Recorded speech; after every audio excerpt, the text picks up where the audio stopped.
ঘূর্ণিঝড় রেমালের তাণ্ডবে তলিয়ে গেছে সুন্দরবন।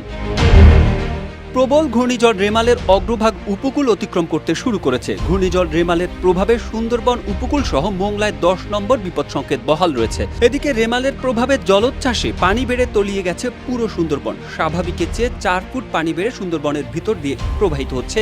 আবহাওয়ার পূর্বাভাসে বলা হয়েছে পানির চাপ আরও বাড়তে পারে।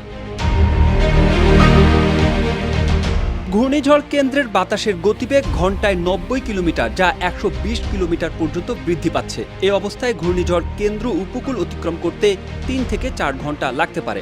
এ সময় উপকূলীয় জেলা খুলনা, সাতক্ষীরা, বাগেরহাট, পিরোজপুর, ঝালকাঠি, বরগুনা, বরিশাল, ভোলা, পটুয়াখালী, নোয়াখালী, ফেনী সহ অন্যান্য জেলায় 4 ঘন্টা যাবৎ তাণ্ডব চালাবে রেমাল।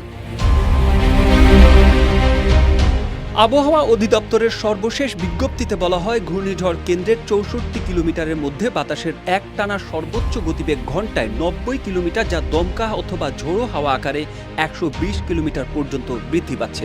ঘূর্ণিঝড়ের প্রভাবে উপকূলীয় জেলায় স্বাভাবিক জোয়ারের চেয়ে 8 থেকে 12 ফুট অধিক উচ্চতার জলোচ্ছ্বাস হতে পারে। সারা দেশে ভারী বর্ষণ হতে পারে। এতে পাহাড়ি অঞ্চলের কোথাও কোথাও ভূমিধস হতে পারে।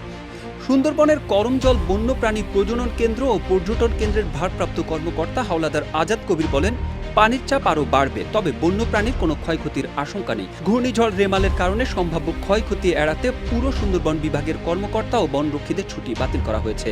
বন বিভাগের ঝুঁকিপূর্ণ ক্যাম্পগুলোতে থাকা বনরক্ষীদের এরই মধ্যে নিরাপদে সরিয়ে আনা হয়েছে। ওয়ালটন এসিতে ইনস্টলেশন একদম ফ্রি।